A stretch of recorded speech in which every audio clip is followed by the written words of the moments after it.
दोस्तों, बहनों और भाइयों, अस्सलामुअलैकुम। अमजद अली हाज़िर खिदमत है। उम्मीद है आप सब खैरियत से होंगे और अपने अपने कामों में और ख़ास कर गार्डन की देख रेख में मसरूफ़ होंगे। तो दोस्तों, अपने होम गार्डन के पौधों के लिए किचन वेस्ट की फ्री फर्टिलाइज़र अपने पौधों को कैसे और कब देनी है ताकि आप अपने पौधों से ज़्यादा फल हासिल कर सकें। वीडियो मुकम्मल देखिए, आपके लिए बहुत ही फ़ायदेमंद होने वाली है। अच्छी लगे तो कमेंट में ज़रूर लिखना, लाइक और शेयर भी कर दें। नए दोस्त लाइक शेयर और चैनल को सब्सक्राइब करके बेल आइकन को ज़रूर दबा दें ताकि हर नई वीडियो की इतला आप तक बर वक्त पहुँच सके। लाइल्मी की वजह से अक्सर हम बहुत सी चीज़ें कूड़ा समझकर फेंक देते हैं। हमारे बड़े भी फेंक देते थे, हालांकि उस दौर में भी ये सब चीज़ें मौजूद थीं।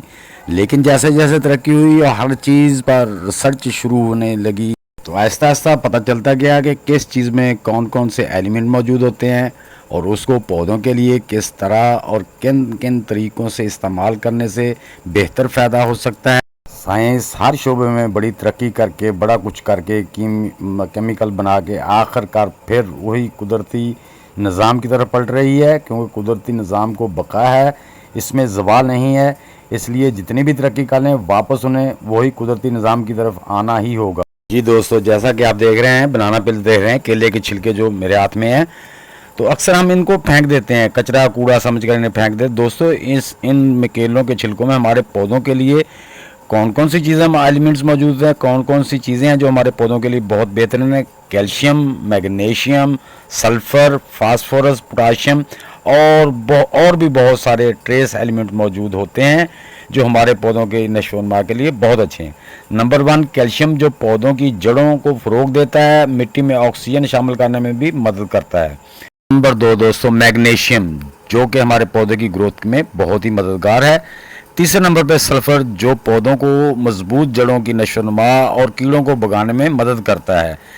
चौथे नंबर पे दोस्तों फास्फोरस, जो फल और फूल को बेहतर बनाता है और बीज को अंकुरन और अमलदारी में मदद करता है।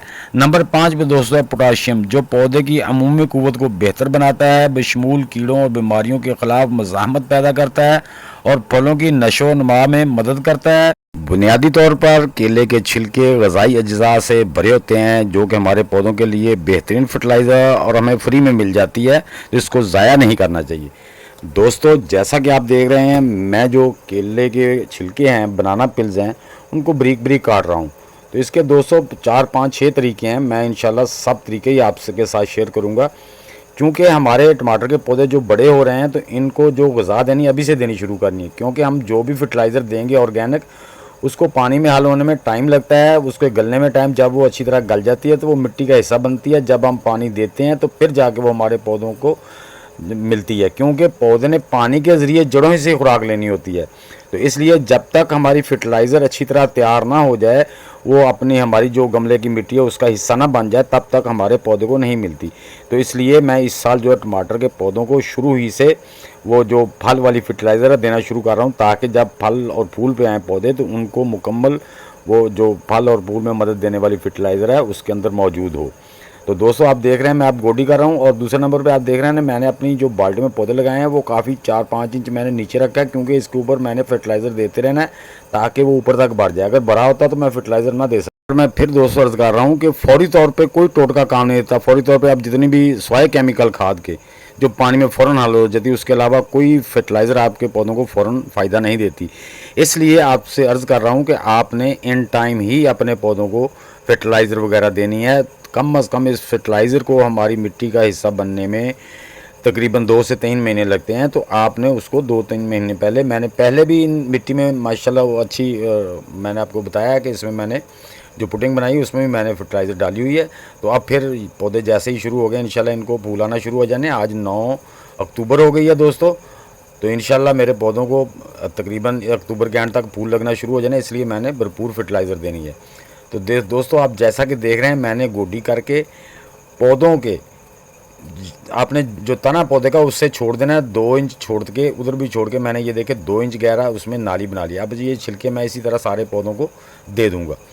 ये देखें, इस तरह से मैंने इसमें डाल दिए हैं छिलके, जो बनाना पिल से उनको ब्रीक काट के इस तरह से डाल दिया है। इस तरह से डाल के अब मैं इसके ऊपर मिट्टी दे दूँगा। मिट्टी से इनको अच्छी तरह ढाँप दूंगा। ये देखें 2 इंच उधर से, ये जैसा मैं दिखा रहा हूँ 2 इंच इधर से तने के पास नहीं होना चाहिए ये, क्योंकि पौधे के रूट जो खुराक को खुद ही टेक कर लेते हैं। जब खुराक बन जाती है, तैयार हो जाती है, मिट्टी में पानी में हल हो जाती है, तो पानी के ज़रिए पौधे अपने रूट से, जो फीडर रूट होते हैं उनके ज़रिए खुद ही फर्टिलाइज़र को टेक कर लेते हैं, लेकिन उसके तैयार होने में टाइम लग जाता है। तो इस तरह से आप दोस्तों अपने पौधों को इन टाइम खाद दें। वक्ती तौर पे वो जो टिप्स होती हैं, ट्रिक्स होते हैं, वो काम नहीं करते, ताकि आप अच्छे तरीके से अपने पौधों से अच्छा फल और फूल ले सकें। तो जिस तरह ये मैंने आपको प्रैक्टिकल करके दिखाया दोस्तों, आप भी अपने टमाटर के पौधों में या जो भी ऊपर फल देने वाले पौधे हैं उनको ये चीज़ें लाजमी दें। जो ज़मीन के अंदर फल बनता है, मूली है, गाजर है, उनको भी ये चीज़ें चाहिए होती हैं, उनको भी आप दें, लेकिन उनकी मिट्टी में भी पहले से शामिल कर लें। तो इस तरह से आप अपने पौधों को इन टाइम फर्टिलाइज़र दे के उससे ज़्यादा फ़ायदा हासिल कर सकते हैं। तो अब दोस्तों हमने क्या करना है, इसको हल्का सा पानी, क्योंकि मेरी अभी जो मिट्टी है उसमें मॉइस्चराइज़ काफ़ी है, मैं सिर्फ हल्का सा मॉइस्चराइज़ कर रहा हूँ, ताकि वो हमारे जो छिलके मैंने डाले हैं उन तक पानी की नमी हल्की सी पहुँच जाए, और धूप और हवा और पानी से वो उनका प्रोसेस शुरू हो जाए रिसाइकलिंग का, और रिसाइकिल होकर जल्दी से हमारे पौधों को फर्टिलाइज़र मिलनी शुरू हो जाए। तो दोस्तों ये तरीके हैं, हर काम अपना इन टाइम करना चाहिए।